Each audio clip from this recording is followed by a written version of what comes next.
Good evening सभी के लिए। तो सभी बच्चे जल्दी से लाइव आ जाइए भाई इस प्यारे से सेशन के लिए। और कैसे हो आप लोग, मेरे को जल्दी से कमेंट करके बता दो कि आप लोग बढ़िया हो।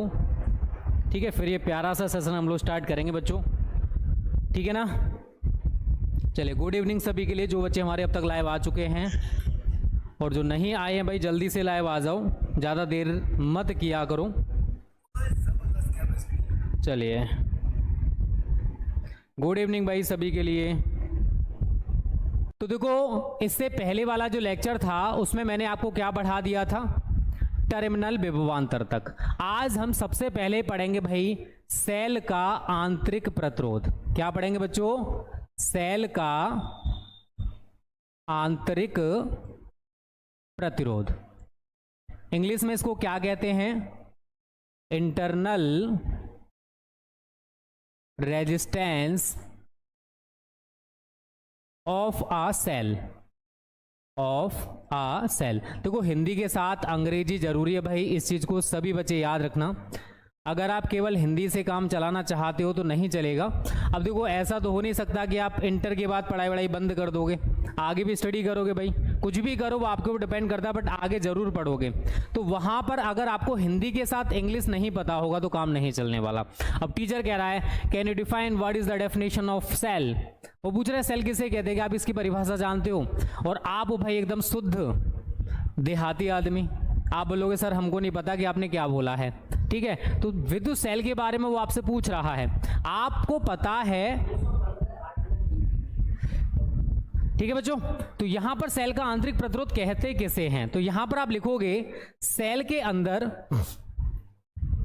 सेल के अंदर क्या भरा होता है? मैंने इससे पहले वाले लेक्चर में आपको बताया था, सेल के अंदर विद्युत अपघट्य भरा होता है। तो सेल के अंदर विद्युत अपघट्य,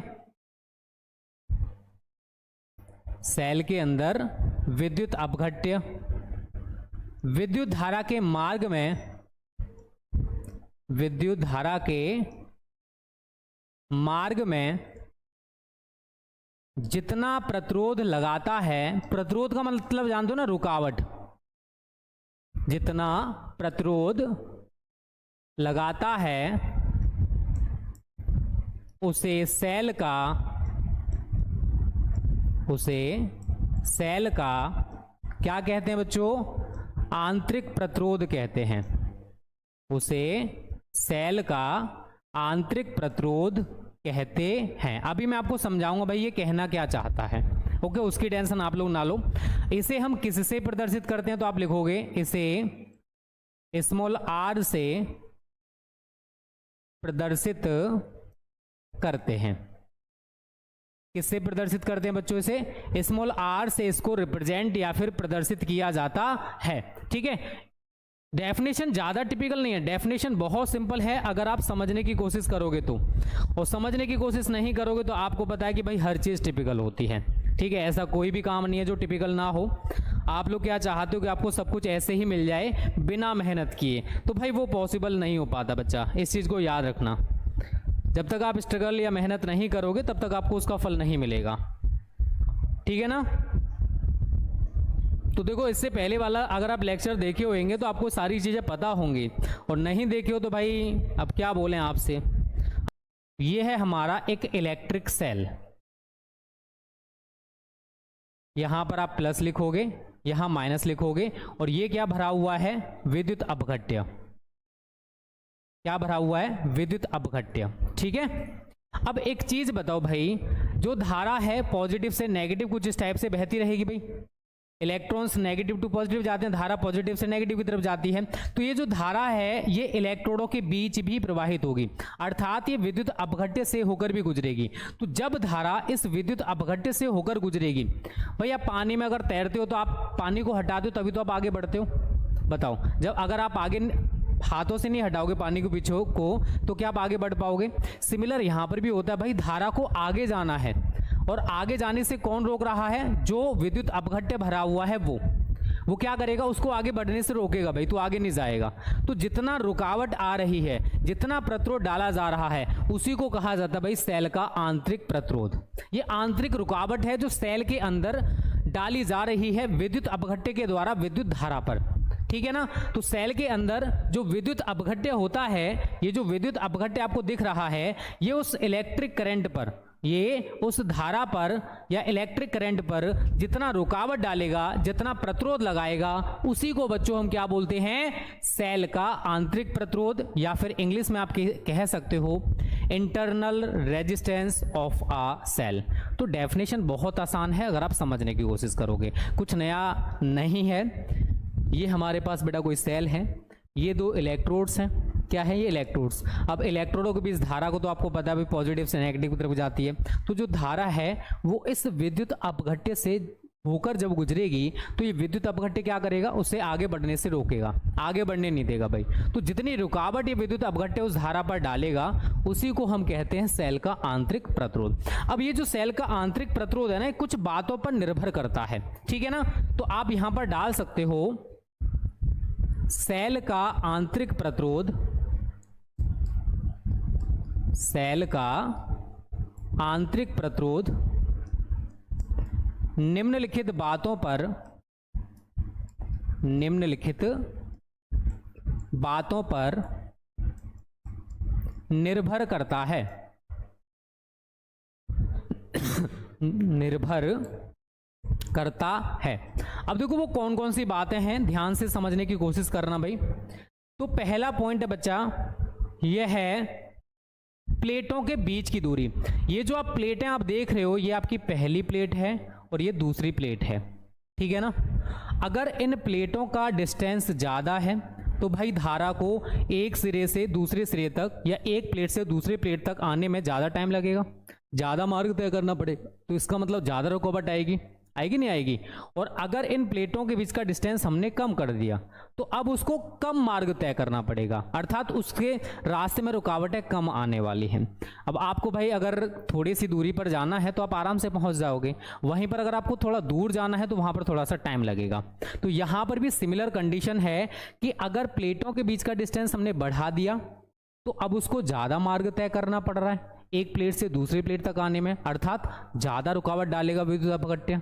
तो कहने का तात्पर्य यह है कि ये विद्युत आंतरिक प्रतिरोध जो है ये प्लेटों के बीच की दूरी के क्या होता है बेटा, अनुक्रमानुपाती होता है। अर्थात प्लेटों के बीच की दूरी कम है तो आंतरिक प्रतिरोध भी कम होगा, प्लेटों के बीच की दूरी को बढ़ा दिया तो आंतरिक प्रतिरोध भी आपका बढ़ जाएगा। आप इससे खुद से समझ सकते हो, अगर हमने प्लेटें इतनी दूरी पर कर दी तो अब यहां पर इसको इतना ही मार्ग तो ट्रेवल करना पड़ रहा है, तो यहां पर जो विद्युत अपघट्य है वो विद्युत धारा के मार्ग में प्रतिरोध भी तो कम लगाएगा, ठीक है ना। तो इसी को कहते हैं हम internal resistance of a cell. तो पहला कंडीशन क्या हुआ कि यह प्लेटों के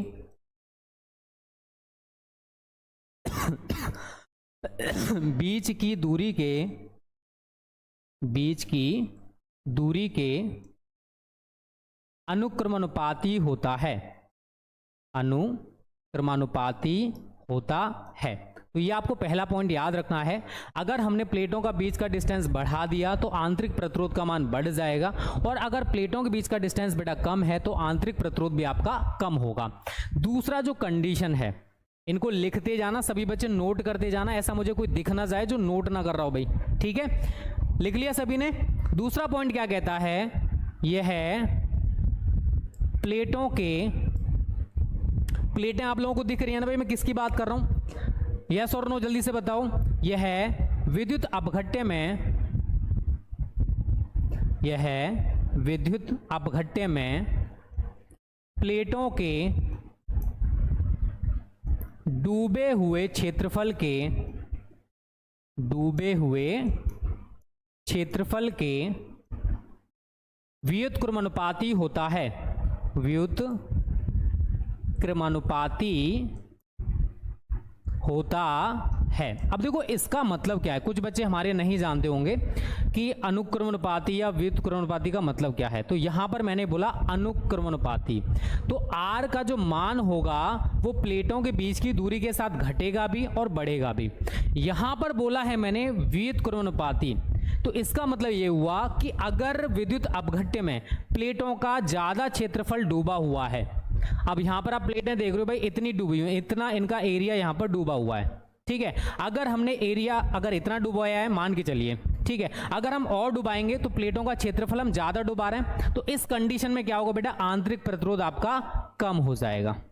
और अगर प्लेटों का क्षेत्रफल कम डूबा हुआ है, प्लेटों का क्षेत्रफल कम डूबा हुआ है, तो आंतरिक प्रतिरोध का मान क्या होगा, बढ़ जाएगा। तो ये दोनों एक दूसरे के उल्टे काम करते हैं भाई, एक जा रहा है इधर तो दूसरा उधर जाएगा, उसके एकदम अपोजिट ही चलेगा, इस चीज को याद रखना। तो सेकंड पॉइंट क्या कहता है कि यह विद्युत अपघट्य में प्लेटों के डूबे हुए क्षेत्रफल, आपको समझ आ रहा है ना, जैसे इसका इतना हिस्सा यहां पर डूबा हुआ है, इसका इतना हिस्सा यहां पर डूबा हुआ है, और हमने अगर मान के चली यहां तक इसको डुबो दिया, प्लेटों का इतना एरिया अगर हमने डुबो दिया, तो आपने क्या किया भाई, प्लेटों का ज्यादा एरिया डुबोया है, प्लेटों का क्षेत्रफल क्या हुआ है भाई, आपने ज्यादा एरिया उसको डुबो दिया, तो इसका मतलब आंतरिक प्रतिरोध आपका कम हो जाएगा। और अगर प्लेटों का एरिया जो डूबा हुआ एरिया है अगर वो कम डूबा हुआ है तो आंतरिक प्रतिरोध बढ़ जाएगा। बस छोटी सी बात है, इतना आप लोगों को याद रखना है। तो आंतरिक प्रतिरोध जो है वो विद्युत अपघट्य में प्लेटों के डूबे हुए क्षेत्रफल के क्या होता है बेटा, व्युत्क्रमानुपाती होता है। तो अगर प्लेटों का कम क्षेत्रफल डूबा हुआ है विद्युत अपघट्य में तो आंतरिक प्रतिरोध का मान ज्यादा होगा, और अगर प्लेटों का ज्यादा क्षेत्रफल डूबा हुआ है विद्युत अपघट्य में तो आंतरिक प्रतिरोध का मान उसी हिसाब से कम हो जाएगा। ये दूसरा पॉइंट है जो आप लोगों को याद रखना है। तीसरा और इंपॉर्टेंट पॉइंट, अगर मान के चलिए भाई कि ये जो हमने विद्युत अपघट्य ले रखा है, ठीक है, अगर हमने इसकी सांद्रता को बढ़ा दिया, अगर हमने ये जो विद्युत अपघट्य ले रखा है अगर इसकी सांद्रता को, कंसंट्रेशन को, जैसे एक चीज मान के चलो आप लोग, आपने एक विलयन बना रखा है, चीनी की थोड़ी बहुत मात्रा आपने जल में डुबा रखी, मतलब जल में घोल दी है भाई, ठीक है, और आप उंगली को आसानी से घुमा रहे हो, वहीं पर चीनी की मात्रा को बेटा बढ़ाते जाओ, तो वहां पर क्या होगा, जो विलयन है उसकी सांद्रता बढ़ती जाएगी। अब आप उंगली घुमाओगे तो आपको प्रेशर ज्यादा लगाना पड़ेगा। सेम सिचुएशन यहां पर भी है, अगर हमने विद्युत अपघट्य की बेटा सांद्रता बढ़ा दी, अब करंट को एक इलेक्ट्रोड से दूसरे इलेक्ट्रोड तक आने में ज्यादा परेशानी होगी भाई, ज्यादा रुकावट आएगी, क्योंकि अब उसकी सांद्रता बढ़ चुकी है, अब उसके मार्ग में बाधाएं ज्यादा आ चुकी हैं। इनडायरेक्टली आप ऐसे समझ सकते हो। तो क्या होगा, सेल का आंतरिक प्रतिरोध भी बढ़ जाएगा। तो इस चीज को याद रखना, अगर हमने विद्युत अपघट्य की बेटा सांद्रता को बढ़ा दिया तो सांद्रता के बढ़ने पर सेल का आंतरिक प्रतिरोध भी बढ़ जाएगा। आप खुद से प्रैक्टिकल करके देख लेना, चीनी का घोल लेके आपको समझ आ जाएगा कि यहां पर कौन सा फॉर्मूला लग रहा है। ओके तीसरा पॉइंट लिख लोगे या लिख दूं भाई, चलो लिख लो। विद्युत अपघट्य की सांद्रता बढ़ने पर, विद्युत अपघट्य की सांद्रता बढ़ने पर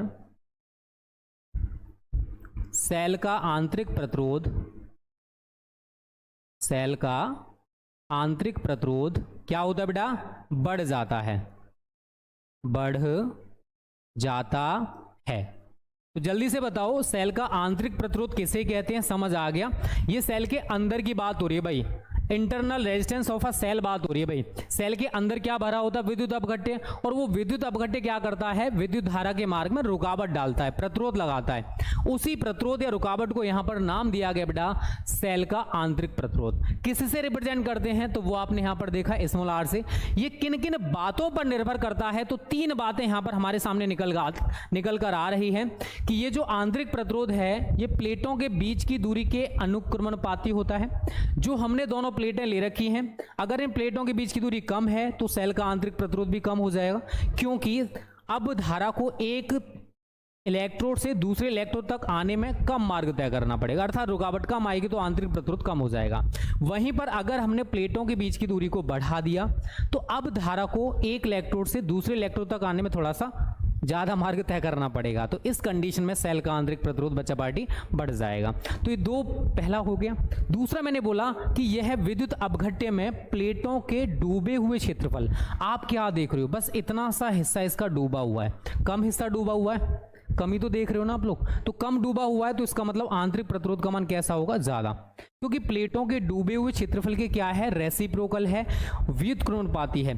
यहीं पर अगर हमने यहां तक इसको डुबो दिया, तो प्लेटों का डूबा हुआ क्षेत्रफल बढ़ रहा है, लेकिन यहाँ पर आंतरिक प्रतिरोध आपका कम हो जाएगा। जैसे जैसे आप लोग विद्युत अपघट्य की मात्रा बढ़ाते जाओगे, या फिर कह सकते हो प्लेटों का जितना ज़्यादा हिस्सा विद्युत अपघट्य में डूबता जाएगा, आंतरिक प्रतिरोध का मान कम होता जाएगा। बस ये दो चीज़ें हो गई। फिर तीसरी मैंने बोली कि विद्युत अपघट्य जो आपने ले रखा है, अगर आपने उसकी सांद्रता को बढ़ा दिया, अगर आपने विद्युत अपघट्य की सांद्रता को बढ़ा दिया, तो विद्युत अपघट्य की सांद्रता बढ़ने पर सेल का आंतरिक प्रतिरोध का मान भी बेटा बढ़ जाएगा। तो यहां तक अगर सबको क्लियर है तो जल्दी से बता दो सभी बच्चे भाई, यहां तक सब कुछ क्लियर है? जल्दी से बच्चों आप लोग एक बहुत ही ज्यादा प्यारा टॉपिक डाल लो, सेल के विद्युत वाहक बल। चलो मैं लिख दे रहा हूं, सेल के विद्युत वाहक बल, विद्युत वाहक बल, टर्मिनल विभवांतर, टर्मिनल विभवांतर और आंतरिक प्रतिरोध में संबंध, और आंतरिक प्रतिरोध में संबंध। ठीक है बच्चों, सभी बच्चे जल्दी से ये हेडिंग लगा लो भाई, इंपॉर्टेंट है। आपको मैंने तीनों के तीनों परिभाषाएं बता दी हैं, और उम्मीद करता हूं हमारे सभी बच्चों के डेफिनेशंस तैयार भी होंगे भाई। ठीक है, विद्युत वाहक बल भी मैं आपको बता चुका हूं, टर्मिनल विभवांतर किसे कहते हैं वो भी बता चुका हूं, सेल का आंतरिक प्रतिरोध किसे कहते हैं, ये तीनों की तीनों चीजें मैंने आपको समझा दी हैं, बता दी हैं भाई। आई थिंक हमारे सभी बच्चों को पता भी होंगे, जो रेगुलर आते हैं, और जो ईद के चांद है उनको नहीं पता होंगे भाई। ठीक है, चलिए तो यहां पर एक इसके लिए बेटा डायग्राम बनाओगे आप लोग। ये हमारे पास एक सेल है, ये इसका आंतरिक प्रतिरोध है, और डैश डैश करके जो दिखा रहा हूं ये पूरा का पूरा सेल को रिप्रेजेंट यहां पर करने वाला है, कुछ इस टाइप से। ठीक है, यहां पर हमने एक वोल्ट मीटर लगा रखा है। क्या लगा रखा है? वी का मतलब यहां पर वोल्ट मीटर है। यहां पर एक कुंजी लगी हुई है जो सर्किट को ऑन या ऑफ करेगी। यहां पर हमने बाह्य प्रतिरोध आर ले रखा है। यहां पर हमने एक अमीटर लगा रखा है जो कि धारा को मापेगा।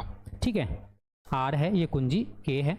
यहां से सेल आई, ये हमारा सेल ई है।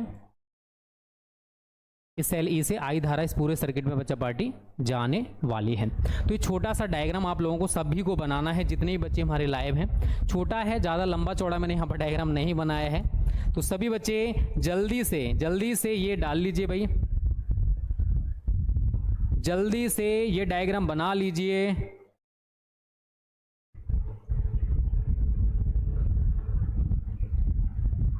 जल्दी से सभी बच्चे डायग्राम बनाइए जो मैंने बना रखा भाई। छोटा सा है, ज़्यादा लंबा चौड़ा डायग्राम नहीं है कि आप लोग इसको बना नहीं पाओगे। ओके,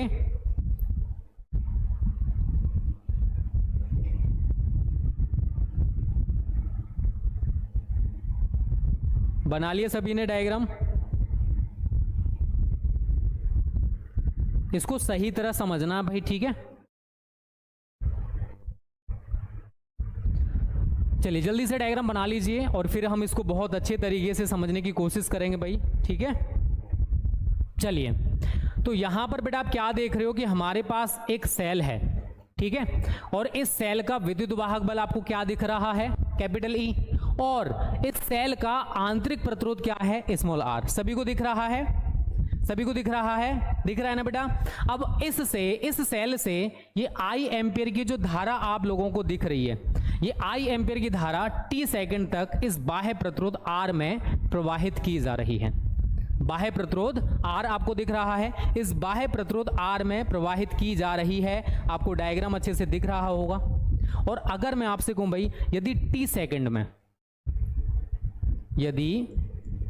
सेकंड में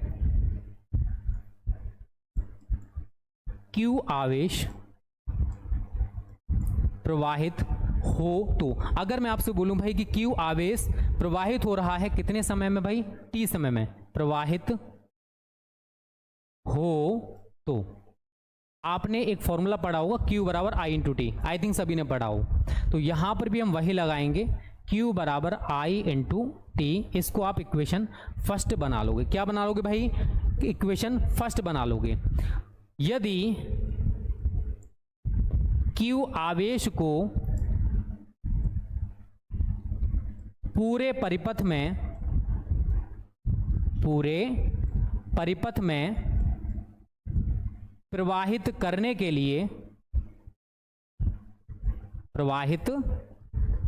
के लिए सेल द्वारा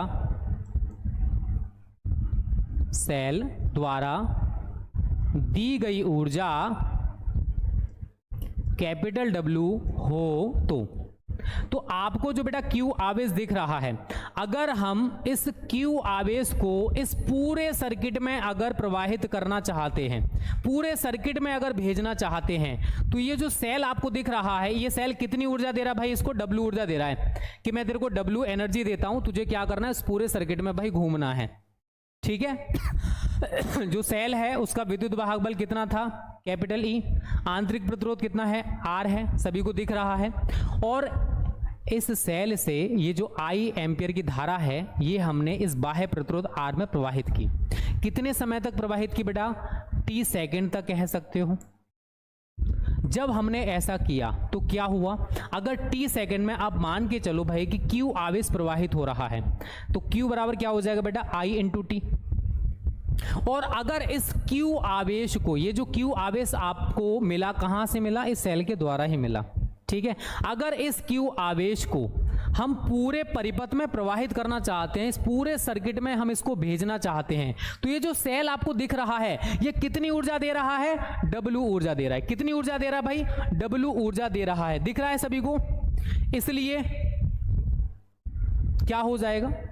W बराबर E इंटू Q। आप लोगों ने इसी चैप्टर में E बराबर W अपॉन Q फॉर्मूला पढ़ा होगा। जो बच्चे हमारे रेगुलर हैं उन्होंने पढ़ रखा है कि एकांक आवेश को पूरे परिपथ में सेल सहित प्रवाहित करने के लिए सेल जितनी ऊर्जा देता है, अर्थात जितना कार्य करता है, उसे सेल का विद्युत वाहक बल कहते हैं। अब जो रेगुलर बच्चे हैं आज आ गए, दोबारा पता नहीं कब आएंगे, उनको नहीं पता है भाई, तो उनको शायद ये ना पता हो, ठीक है। तो आप इग्नोर करो भाई, आपके काम की चीज़ नहीं है ये, ठीक है बच्चा। तो मैंने बेटा क्या बोला कि हमारे पास जो Q आवेश है, इस Q आवेश को ये जो सेल है पूरे परिपथ में इसको प्रवाहित करने के लिए कितनी ऊर्जा दे रहा है? W, ठीक है। तो हमारा क्या हो जाएगा? W बराबर A इंटू Q। अब देखो Q बराबर आप ऊपर क्या पढ़ रहे हो? I इंटू T, या यहां पर इसको इक्वेशन सेकंड मत बनाओ, या W बराबर E, Q की जगह पाई टी लगा दोगे, I T जूल, और आप चाहो तो आप इसे अब इक्वेशन 2 बना देना। मैंने कुछ नया नहीं किया, ये जो आपको Q दिख रहा है यहाँ पर Q बराबर बेटा IT है, इसको मैंने उठा के बस यहाँ पर लिख दिया, तो W बराबर EIT जूल हमारा बन गया। तो कहने का मतलब ये है कि ये जो सेल आपको दिख रहा है, ये पूरे परिपथ में प्रवाहित करने के लिए टोटल जो ऊर्जा दे रहा है वो कितने है? वो EIT जूल है। समझने की कोशिश करना, जो सेल द्वारा दी गई टोटल ऊर्जा है वो हमारे पास कितनी है? EIT joule.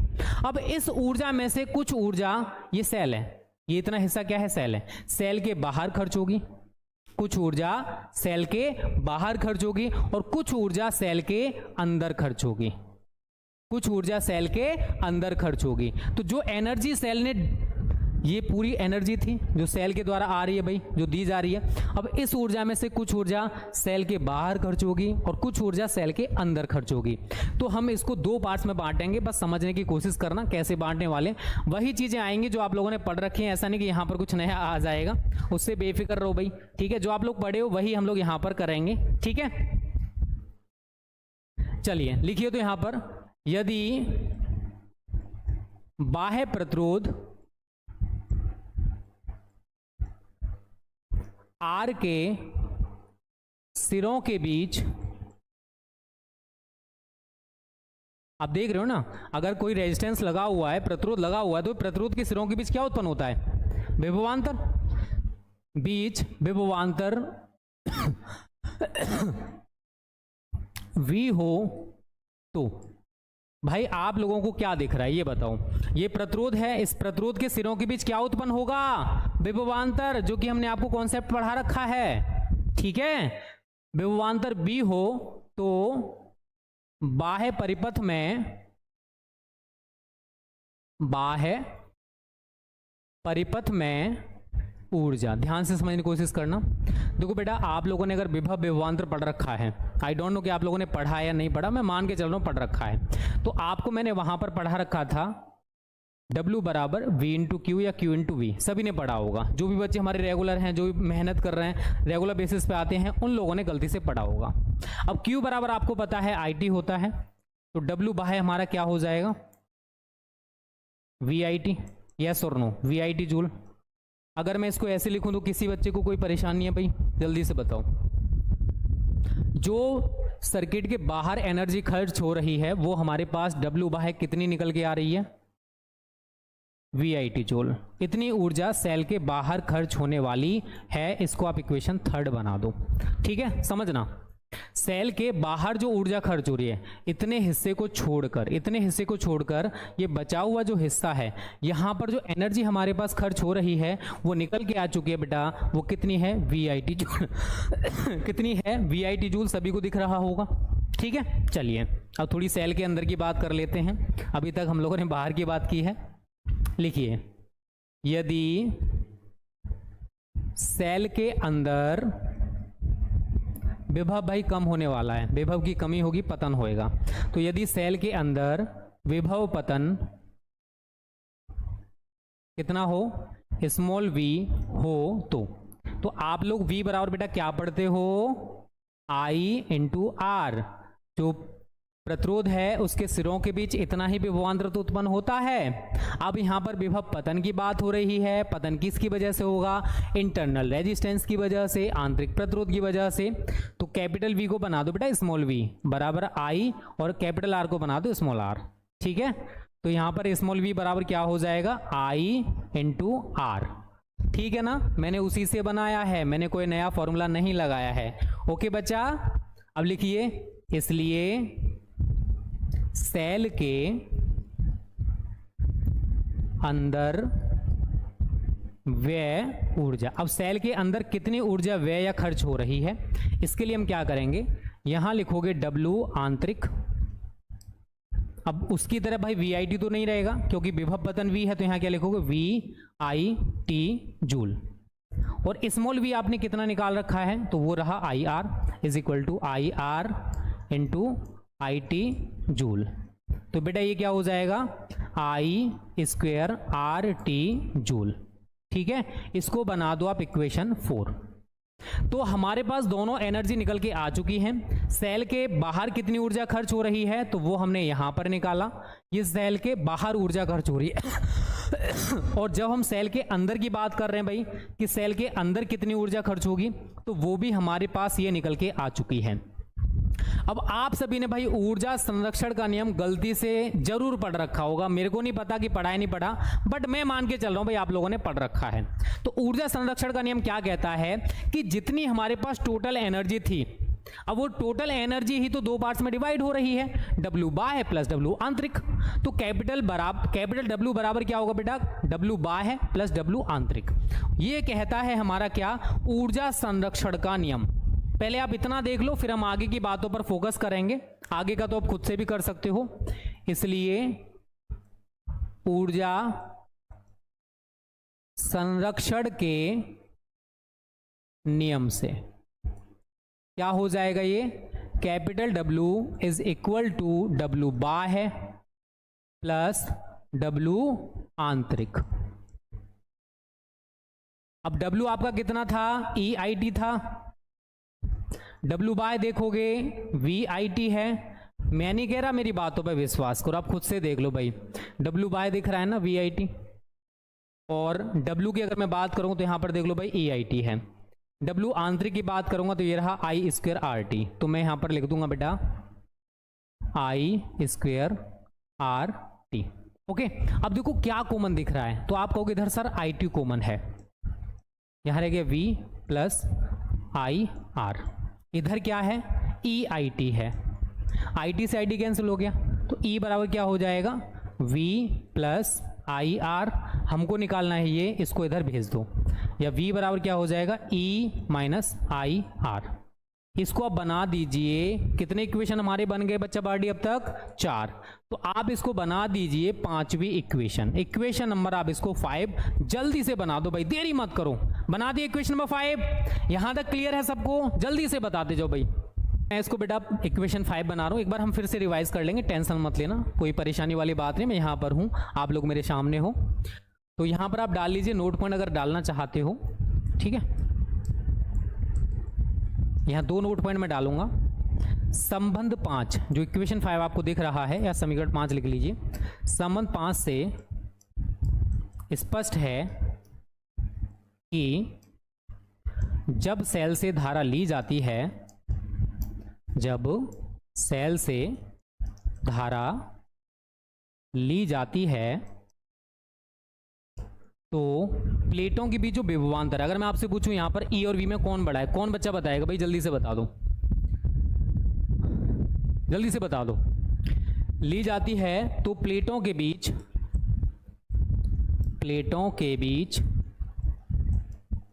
विभवांतर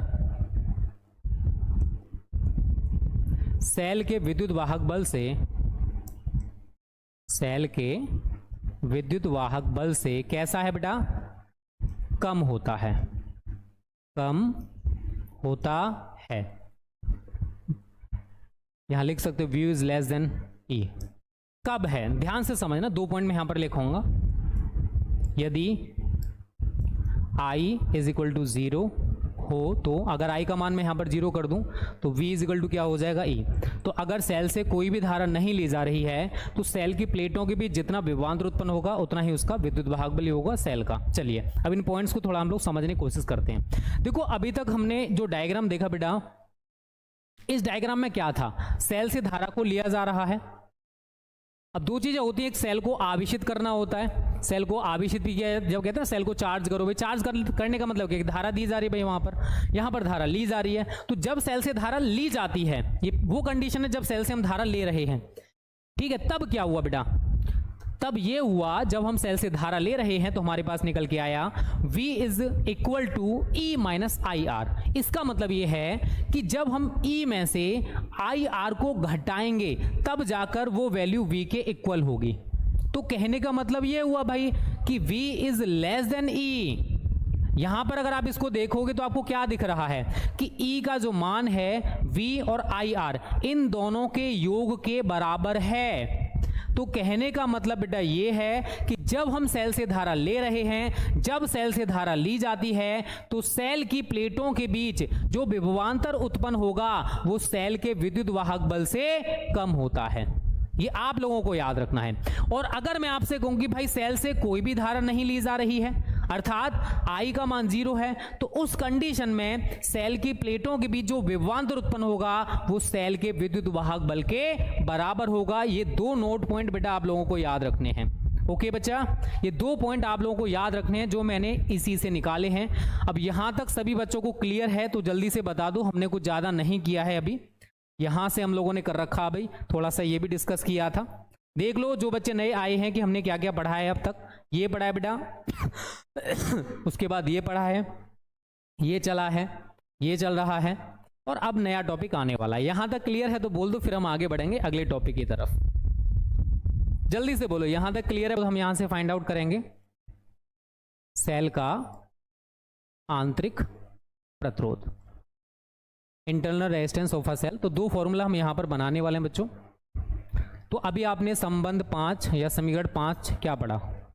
समीकरण 5 से क्या था बेटा? V is equal to E minus I R, यही तो था। आई आर को आप इधर ले आओ और V को आप उधर ले जाओ। I R is equal to E minus V, या आपको क्या निकालना? R is equal to E minus V upon I। अब देखो आप सभी ने क्या पढ़ रखा है? V बराबर I इंटू आर, सभी बच्चों ने पढ़ा होगा। अगर आप यहां से I निकाल रहे हो तो R को आप इधर भेज दो, R आपका V के बट्टे में चला जाएगा।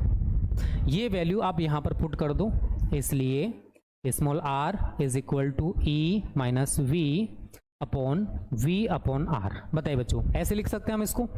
मेरे को नहीं लगता कि इसमें किसी को दिक्कत होना चाहिए। आर हमारा कहाँ आ जाएगा बेटा, ऊपर, is equal to R E minus V upon V. बताओ ऐसे लिख सकते हैं? इंटर के बच्चों आई थिंक लिख लोगे, ओके। या small R is equal to capital R E upon V minus V upon V. क्या लिखेंगे इसको?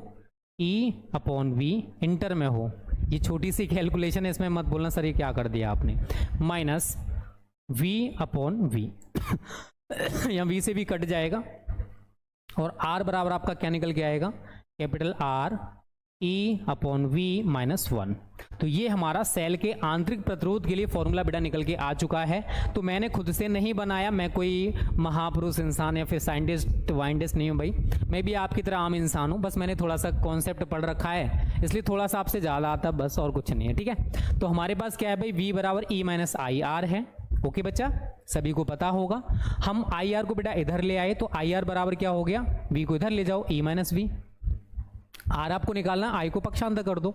अब आपने भाई v बराबर पढ़ रखा है आई इंटू आर, अगर आप आई निकालोगे तो आई बराबर क्या हो जाएगा, v अपॉन आर, जो कि मैंने यहां पर पुट कर दिया, ठीक है। इस आई की जगह पर हम क्या लगा देंगे, v अपॉन आर लगा दिया। आर हमारा ऊपर पहुंच गया, ई माइनस वी अपॉन वी हो गया। v को भी हम कुछ इस टाइप से लिख सकते हैं, स्मॉल आर बराबर capital R E upon V minus V upon V. V से भी कैंसिल हो जाएगा, तो ये हमारा सेल के आंतरिक प्रतिरोध के लिए फॉर्मूला बेटा बन जाएगा। जल्दी से बता दो अगर आप लोगों का फॉर्मूला बन गया है तो। बन गया सभी का? चलिए एक और चीज हम यहां पर करेंगे, सेल से प्राप्त धारा। सेल से प्राप्त धारा, सेल से कितनी धारा हमको प्राप्त हो रही है, ठीक है, वो हम यहां पर निकालने वाले हैं। उसको सही तरह समझने की कोशिश करना बच्चों। देखो आपने समीकरण 5 से क्या पढ़ा है, समीकरण 5 से क्या पढ़ा है आप लोगों ने, v is equal to E minus I R. सभी बच्चों ने पढ़ रखा है भाई, अब ये कोई नहीं बोलेगा कि सर हमने नहीं पढ़ा। बताओ सभी ने पढ़ रखा है या नहीं पढ़ रखा? पढ़ रखा है ना। बट v बराबर क्या होता है, i इंटू आर। अभी मैंने कुछ देर पहले ही आपको बताया है, ये मत कहना सर नहीं बताया, अभी कुछ देर पहले बताया है। तो v बराबर i इंटू आर, तो यहां पर इस v को हटाकर आई आर लगा दोगे तो आई आर, इसको भी इधर ले आओ भाई, plus I R is equal to E. I आपका कॉमन है, बाहर ले लो, R plus R is equal to E, या आई बराबर क्या आ जाएगा, E upon R plus R. तो ये हमारा सेल से प्राप्त धारा है। आप हिंदी में भी लिखना चाहते हो तो लिख सकते हो, सेल से प्राप्त धारा बराबर सेल का विद्युत वाहक बल। ई क्या होता है, सेल का विद्युत वाहक बल, बटे नीचे क्या लिख रखा हम लोगों ने, आर प्लस स्मॉल आर, मतलब कैपिटल आर प्लस आर। तो इसको क्या बोलेंगे, कुल प्रतिरोध इसको बोला जाएगा। बताइए बच्चों क्या बोलेंगे इसको, बटे परिपथ का कुल प्रतिरोध, परिपथ का कुल प्रतिरोध इसको बोला जाएगा। तो इस तरीके से सेल से प्राप्त धारा के लिए हमारे पास एक फॉर्मूला बन जाएगा। इसको भी हमारे सभी बच्चे नोट कर लो। उम्मीद करता हूं इसमें कोई भी परेशानी दिक्कत आपको नहीं होना चाहिए। कल ये जो सेल को आवेशित किया जा रहा है, अगर चार्ज किया जा रहा है, अगर हम कहें भाई सेल को चार्ज करेंगे तो सर क्या कंडीशन बनेगी, सेल को आवेशित करने पर या चार्ज करने पर, तो कुछ नहीं है, बस धारा की डायरेक्शन बदल जाएगी भाई। तो जो आप आई लेते हो बस आई की जगह पर माइनस आई आ जाएगा, आई की जगह पर क्या लगाएंगे हम लोग, माइनस आई, क्योंकि यहां पर सेल को चार्ज किया जा रहा है, सेल को आवेशित किया जा रहा है, सेल से धारा ली नहीं जा रही, अब सेल को धारा दी जा रही है।